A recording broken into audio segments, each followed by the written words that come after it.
Tonight on ELN Local News.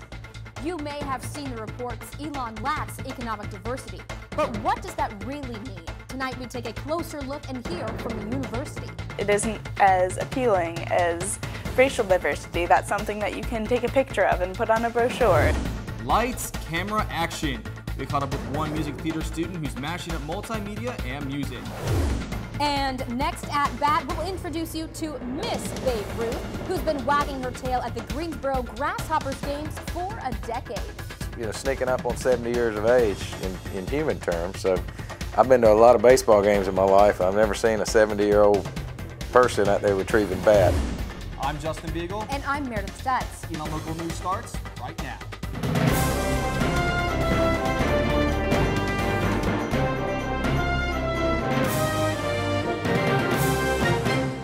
Thanks for joining us for this April 20th broadcast. I'm Justin Beagle. And I'm Meredith Stutz. We start tonight with some of the biggest headlines around the nation today. It's Marathon Monday in Boston. Today marks the 119th running of the Boston Marathon. And this year's marathon had more than 30,000 runners. Lalisa DeSista of Ethiopia won the men's race. This was DeSista's second victory, though it was certainly more joyous this year. His first win was in 2013 when the marathon finish line was bombed hours after he broke the tape. He donated his medal to the victims of the attack. Carolina Ritok of Kenya won the women's race. As always, the marathon was held on Patriots Day, the third Monday in April. And sentencing for the convicted bomber Yakov Tsarnaev begins tomorrow. Tsarnaev has been found guilty of all 30 charges he faced. 17 of the charges hold the possibility of the death penalty. Some of the charges include use of a weapon of mass destruction and malicious destruction of property by means of an explosive. 2 years ago, the Tsarnaev brothers killed 3 and injured 260 after setting off a bomb at the marathon finish line. Reports say more than 24 of those injured ran in the race today. Today also marks 16 years since the deadly Columbine shooting in Littleton, Colorado. Columbine High School was closed today and a moment of silence was held to remember those lost. The shooting was one of the worst school shootings in history. Back in 1999, when most college seniors were 5 or 6 years old, 12 students and 1 teacher were shot and killed by 2 other students, whom later committed suicide. Today is April 20th, or 420. Many people associate the day with marijuana use, and Elon Sparks held a Let's Get Baked with Sparks event at the Speaker's Corner this afternoon. The purpose of the event was to promote healthier practices around the use of marijuana, with activities like dyeing and baked goods without pot for people to eat. Madison Goslin, a team leader in training for Sparks, organized the event. We're not here to judge whether students want to or not. We just want to make sure that they have the knowledge necessary to be able to make these decisions, you know, in a safer way. It's not going to be safe no matter what.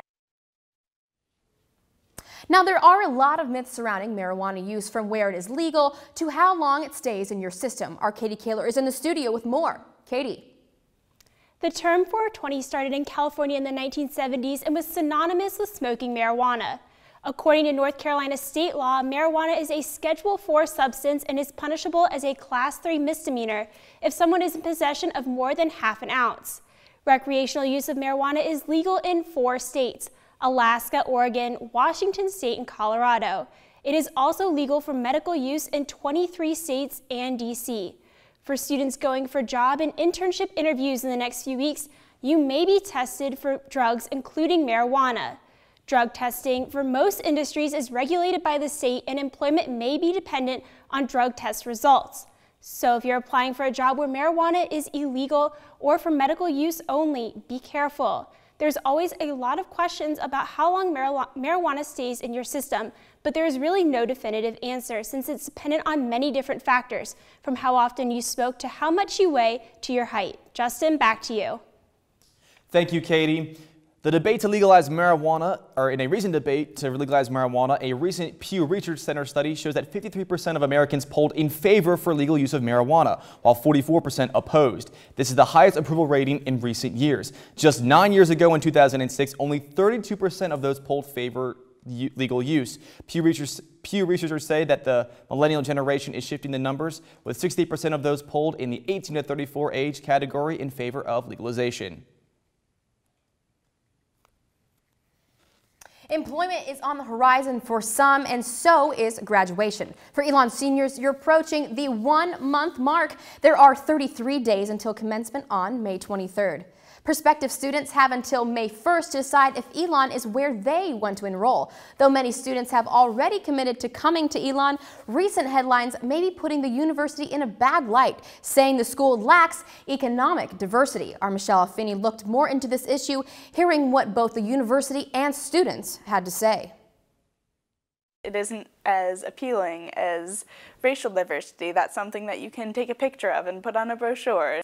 Student Casey Morrison is talking about her experience with socioeconomic diversity.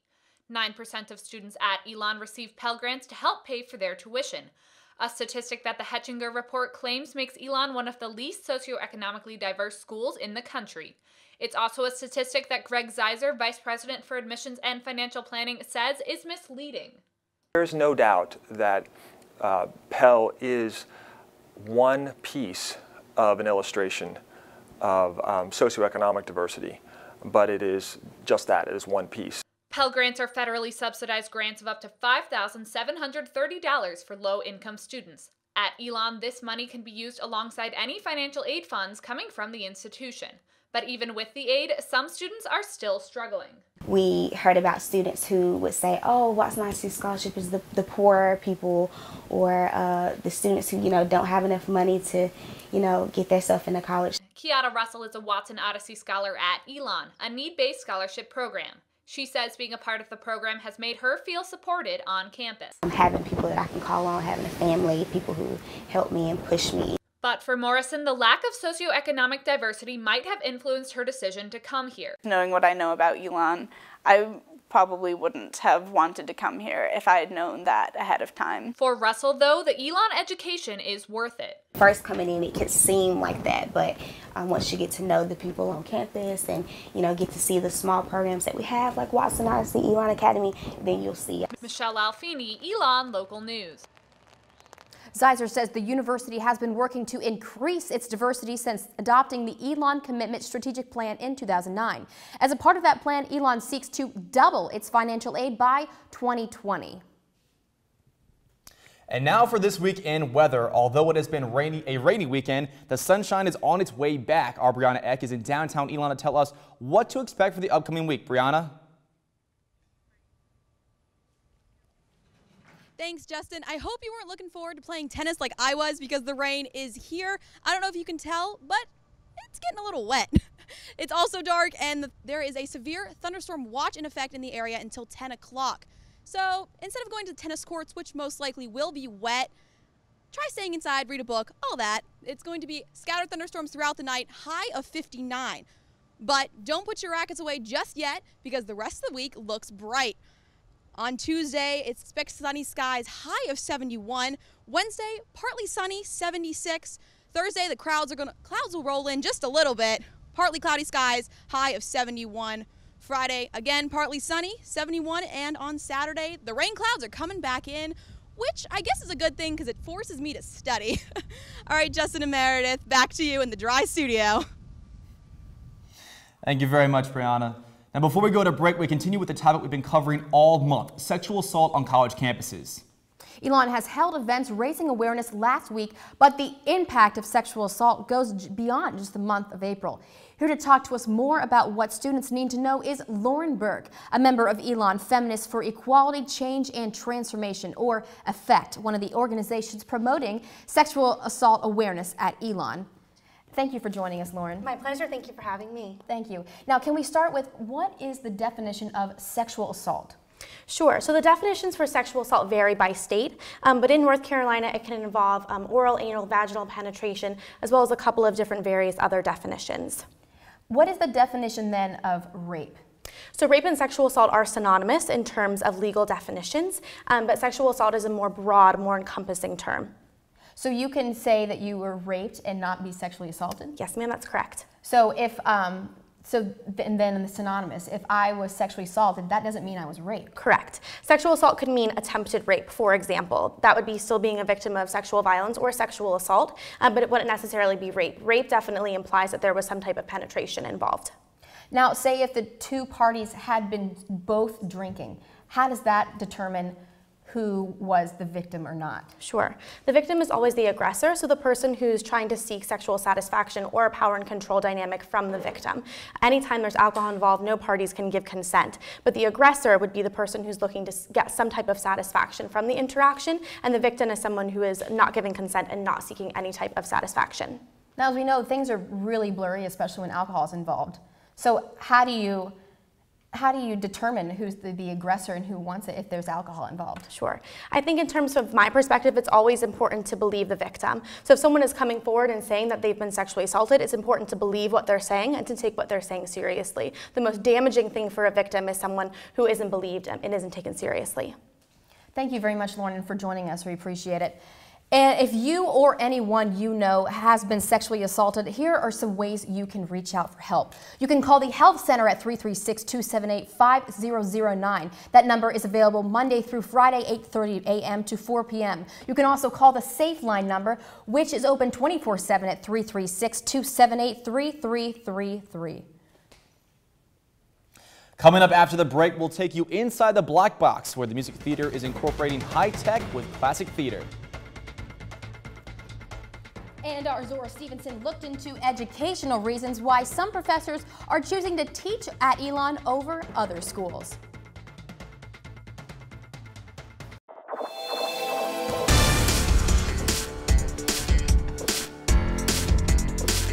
Welcome back to ELN Local News. Instead of bringing down the house, ELN students this weekend were honored for putting them up. This weekend, ELN's chapter of Habitat for Humanity completed their 24th house.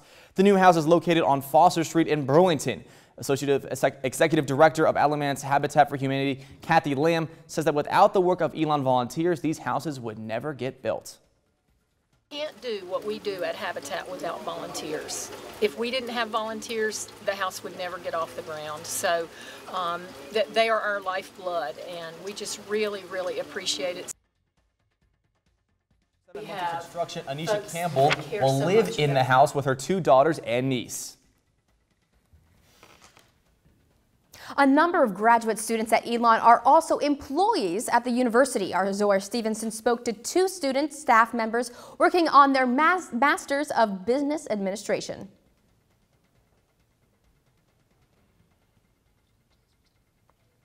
We apologize for technical difficulties. We're going to continue on with our show. Tuesday night at 4:45 in the Corey Business Center, students will have the chance to watch as local entrepreneurs pitch their ideas to potential investors, just like the show Shark Tank. Students will also have the opportunity to ask questions and mingle with investors and the innovators. Professor Kevin Omar, the executive director of the Doherty Center for Entrepreneurship, says the event is all about getting campus engaged. We would like to get the students here more involved in entrepreneurship across the whole campus, and Shark Tank obviously is a real popular show, and it also engages a lot of students in a lot of discussion. Thanks for sticking with us. We're now going to bring you back to that story we were just talking about, where students are both employees and students at the university. Why not? Right? It's free, it's there. People, you know, your bosses or supervisors are usually really understanding of like you wanting to better yourself so you can better ELN as a whole. That's what Morgan Oliver, Director of Basketball Operations for Women's Basketball, said when asked why she applied to the MBA program at ELN. I was looking at the staff benefits, and one was tuition remission. I was like, that could be a good thing. One of the benefits that ELN employees receive is free tuition for any classes offered at ELN. So I was just like, well, just do this and see what happens. So I did, and it worked out. Oliver is currently taking a class called Effective Communication and has already learned skills that directly apply to her job. We learned in class just the other day that 65% of people are visual learners. How many times do you talk to people and you write it out? Hardly ever. Nolan Patouye, Assistant Director of Residence Life at ELN, has been enrolled in the program for a year now. Gives me some options in a couple years. If I decide to transition out of working in higher education, I have some opportunities as well. Patouye wasn't always interested in business, but the program changed his mind. I really appreciate the opportunity to kind of explore this, and through my first year of classes, I really come to learn that I'm passionate about it and want to continue in the program. Zora Stevenson, ELN, Local News. Director of Human Resources Ron Klepchik told ELN the tuition remission opportunity is to help with employee development both personally and professionally. A Tesla electric car charging station is now in the parking lot by the admissions building. Facility engineer David Webb, who helped install the station, says it was put in a location where families visiting Elon could use it. But according to Webb, Tesla donated the station and Elon paid $2,000 to install it. The station is worth an estimated $750 and has been open for about 2 weeks now. But Webb says he hasn't seen the station used much. All right, so we're going to go ahead, and you might be used to seeing cameras in McEwen, but now they're going to be in the Black Box Theater for a special showing of Chicago. Take a look. I think collaboration's amazing. Which is exactly what musical theater major Ryan Canfer is doing for his senior thesis, as he puts on the musical Chicago, this time with a twist. Canfer had the idea to take the classic tale of Chicago and blend the musical theater song and dance with multimedia, incorporating students from the communications department into the show. To just incorporate comm students and the media, and when I tell people about my idea, they're like, oh my god, I want to come. It's just so cool, and that's what I love about this. The story has been modernized to showcase the technological world we are now living in. We brought in, I'm setting in the world of reality television, aka there's live stream feeds, so someone will be in their confessional booth, aka like Real Housewives or the Kardashians, and they're singing their songs to the camera, which will be projected to the monitors. And through lighting and costumes, it looks as if we're in one world and then they step into the other world. It's really cool. It may be unconventional for a play originally set in the 1920s, but the show, which opens tonight, is already sold out for all 3 nights. It's so tangible to today's society and makes the same commentary on today's society that I didn't have to change any script. Canfer sees this mashup of music and media paving the way for future productions. I think this opens the eyes to a lot of music theater students to see, oh my god, we can incorporate media into musicals. Caroline Hartshorn,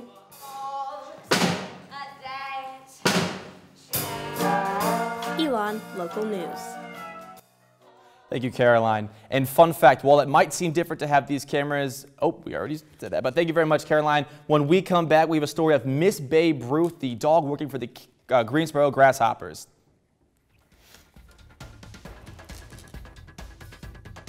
And let's get physical. Physical therapy students are running to raise awareness after the break.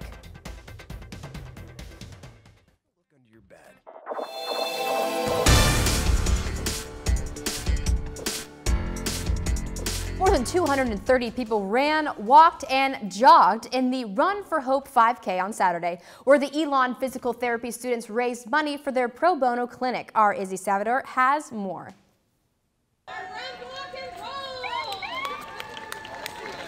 There's 2 main goals for this race: is to let everybody know that we're here, raise awareness, but also to support, or to let people know that benefit of physical activity. Physical therapy student Jessica Nowak coordinated this year's event. She says many people in Alamance County are uninsured or their insurance doesn't cover their physical therapy treatment. You have 3 students that treat you that are overseen by a licensed clinician that volunteer from the community, and you come as many times as you need. The clinic first opened at Elon in November 2013, and the money raised from the 5K helps keep them running. The goal is really we're still very young. Right. Our big goal is to just let everybody know that we're here, let everybody know that we offer these services. Nowak hopes that the 5K will help to not only highlight their presence in the community, but to teach the community the importance of safe physical activity. That's part of physical therapy. We don't want you to come in hurt. We want you to stay well. And on Saturday, physical therapy students ran alongside community members to support the clinic. I love that they're doing this and that they're kind of broadcasting the program to the community, as well as helping to raise money for the program so that they can continue to provide free services for those in need. In its first year of operation, the Hope Clinic saw more than 50 patients. Nowak hopes that this number continues to grow in the future. Isabel Savanor, Elon Local News.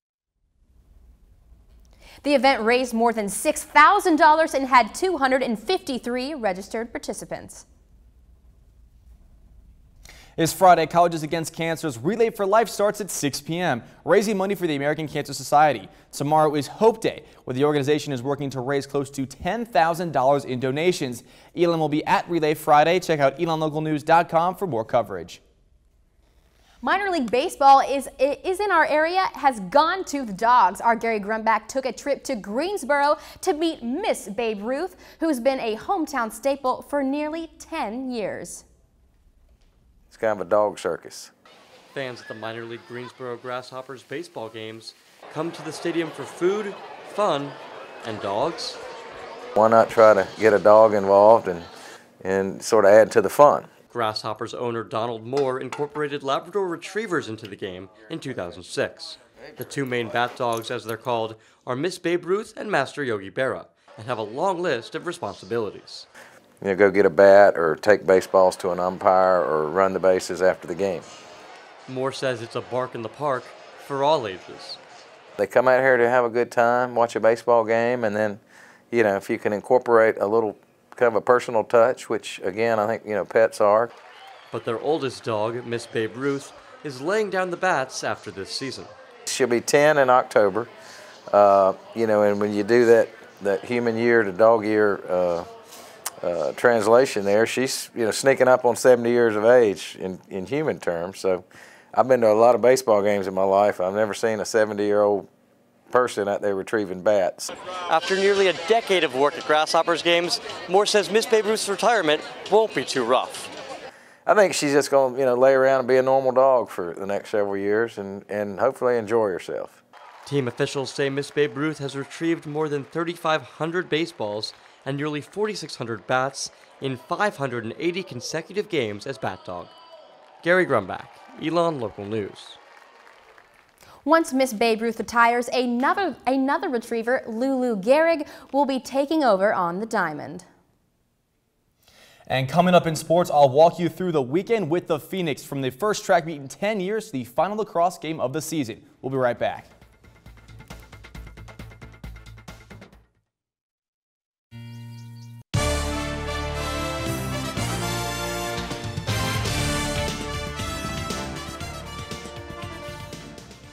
In sports this week, track and field hosted its first invitational meet in almost a decade on Saturday. I spent the day at the Robertson Track Complex. Take a look. Track is back. After a 9-year hiatus, the ELN track team reopened its gates Saturday afternoon to host the ELN Phoenix Invitational, an event that had coaches and players in high spirits. Very exciting. You could feel the energy. A lot of the team members were so excited, couldn't wait for this day. It's amazing to be a part of the first home track meet in almost 10 years.